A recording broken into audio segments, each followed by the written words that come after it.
Hello everyone, welcome back to my channel voice of Keerthi. మీరు కనుక నా ఛానల్ని ఫాలో అవుతుంటే few weeks back my parents visited Sydney zoo అని ఒక వీడియో పెట్టాను కదా. మా అమ్మ, నాన్న, అత్తయ్య వీళ్ళ ముగ్గురు సిడ్నీ వచ్చారు.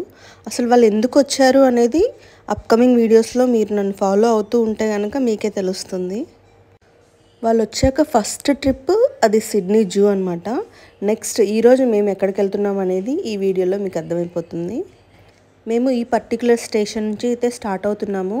ఇది వచ్చేసి మెట్రో స్టేషన్ అనమాట. ఇక్కడ బస్సెస్ కన్నా కూడా ట్రైన్స్ అనేవి చాలా ఫ్రీక్వెంట్గా ఉంటాయి అండ్ టైం టు టైం ఉంటాయి. ఈ ట్రైన్స్ అనేవి చాలా ఫ్లెక్సిబుల్గా ఉంటాయి. మెయిన్ సబబ్స్ అన్నీ కవర్ అవుతాయి. ఇంకా లోపలికి వెళ్ళాలంటే వేరే ఒక చోట దిగి అక్కడి నుంచి లైట్ రైల్ తీసుకోవచ్చు, లేదంటే బోలెడన్ని బస్సెస్ కూడా అవైలబుల్గా ఉంటాయి అన్నమాట. ఓన్ ట్రాన్స్పోర్టేషన్లో మనం కనుక మన ఓన్ కార్లో వెళ్ళామంటే పార్కింగ్ ఇష్యూస్ ఉంటాయి. కొన్ని చోట్ల అయితే అసలు పార్కింగ్ స్పేస్ అనేది అవైలబుల్గా ఉండదు. ఒకవేళ ఉన్నా కూడా పెయిడ్ పార్కింగ్ ఉంటుంది, అది చాలా ఎక్స్పెన్సివ్గా ఉంటుంది. అది పబ్లిక్ ట్రాన్స్పోర్ట్ అనుకోండి, ఈజీగా వెళ్ళిపోవచ్చు. సో ఈరోజు మేము వెళ్తున్న లొకేషన్ వచ్చేసి సిడ్నీ ఐ టవర్ అనమాట. ఇక్కడ మీకు కనిపిస్తుంది కదా, ఈ టవర్ టాప్కి మేము వెళ్ళాలనుకుంటున్నాము. ఆస్ట్రేలియా విజిట్ చేసేవాళ్ళు ఆర్ సిడ్నీని విజిట్ చేసే వాళ్ళల్లో కంపల్సరీగా వాళ్ళ లిస్ట్లో ఈ సిడ్నీ ఐ టవర్ అనేది ఖచ్చితంగా ఉంటుంది. ఇది సెంటర్ ఆఫ్ ద సిటీ, అంటే టౌన్ హాల్ అని చెప్పేసి ఒక లొకేషన్ ఉంటుంది. ఆ లొకేషన్లో ఈ టవర్ ఉంటుందన్నమాట. ఏంటి దీని స్పెషాలిటీ అంటే, సిడ్నీలో ఉన్నటువంటి అన్ని బిల్డింగ్స్ కన్నా ఇది టాలెస్ట్ టవర్. దీని హైట్ వచ్చేసి 1014 feet ఉంటుంది. ఈ టవర్ని 1975లో కన్స్ట్రక్షన్ స్టార్ట్ చేస్తే 1981లో కంప్లీట్ అయింది. మనం చూసినట్లయితే ఇందాక స్టార్టింగ్లో కింద నుంచి సన్నటి ఒక పోల్ లాగా అండ్ పైన వచ్చేసి ఒక వ్యూ పాయింట్ లాగా ఉంది కదా. సో ఆ కింద కనిపించే పోల్ అనేది ఒక లిఫ్ట్ అనమాట. ఆ లిఫ్ట్లో మనం పైకి వెళ్తే పైన మొత్తం 4 floors ఉంటాయి. ఇప్పుడు మనం ఏదైతే ఇక్కడ వ్యూ పాయింట్ లాగా చూస్తున్నామో ఇది వచ్చేసి 4th floorలో ఉంటుంది. ఇక్కడ నుంచి చూస్తే సిడ్నీ చుట్టూ ఉన్న చిన్న ప్లేసెస్ ఏవైతే ఉన్నాయో దగ్గరలో అవన్నీ కూడా మనం క్లియర్గా చూడొచ్చు. ఈ టవర్ నుంచి ఈ వ్యూ పాయింట్ అనేది 360 degrees యాంగిల్లో మనకి కనిపిస్తుంది. కింద ఉన్న remaining 3 floors bar and dining ఉంటుంది, రెస్టారెంట్ ఉంటుంది, అలాగే చిన్న ఈవెంట్స్ కూడా జరుగుతూ ఉంటాయి అన్నమాట. సో మనకి ఇలా కనిపించడమే కాకుండా మనకి బైనాక్యులర్ కూడా అవైలబుల్గా ఉంటుంది. వాటిలో నుంచి చూస్తే ఇంకా చాలా దగ్గరగా కనిపిస్తాయి. ఈ టవర్ని కన్స్ట్రక్ట్ చేయడానికి $36 million కాస్ట్ అయింది. ఇందులో ఏముంది స్పెషల్, ఈవెన్ మనం ఏరోప్లేన్ ఎక్కినా కూడా మనకి పైనుంచి చూస్తే అంత కనిపిస్తుంది కదా అనుకోవచ్చు. బట్ మనం విండో సీట్లో కూర్చుంటేనే మనం చూడగలము. That to one side of the ఏరియాని మాత్రమే చూడగలం. 360 degreesలో మనకి కవర్ అయ్యే ఛాన్సే లేదు. ఈ వ్యూ పాయింట్ వచ్చేసి 4th floorలో ఉందని చెప్పాను కదా. ఈ 4th floorలో నుంచి మనం ఈ టవర్ బయటకు కూడా యాక్సెస్ ఉంటుంది. దాన్ని స్కై వాక్ అని అంటారు. దానికి స్పెషల్ పాస్ కావాలి. ఇప్పుడు ఈ టవర్లోకి రావడానికి కూడా ఎంట్రీ పాస్ ఉంటుంది, ఎంట్రీ టికెట్ ఉంటుంది. ఈచ్ పర్సన్కి ఇంత అనేది టికెట్ కాస్ట్ ఉంటుందన్నమాట.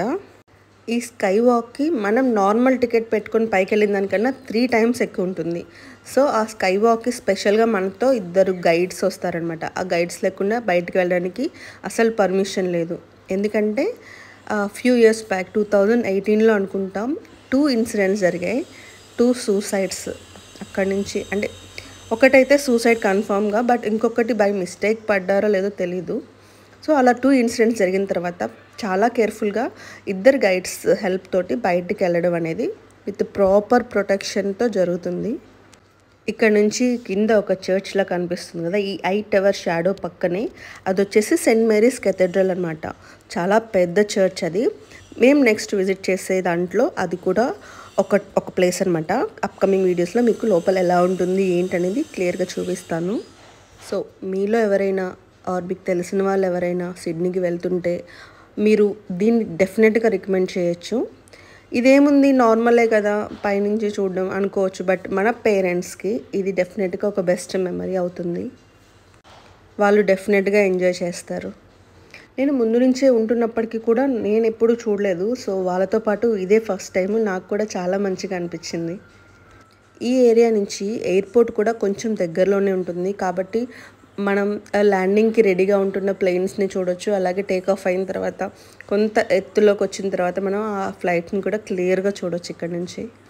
సిడ్నీ హార్బర్ బ్రిడ్జ్ కూడా చాలా క్లియర్గా కనిపిస్తుంది. ఒపేరా హౌస్ కూడా చాలా క్లియర్గా కనిపిస్తుంది. సో నేను చెప్పడమే కాదు, నాతో పాటు మీరు కూడా వీడియోని చివరి వరకు చూసేయండి.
సో ఇదన్నమాట వీడియో. మా పేరెంట్స్కి వాళ్ళ సిడ్నీ డైరీస్లో ఇదొక మంచి బెస్ట్ మెమరీ.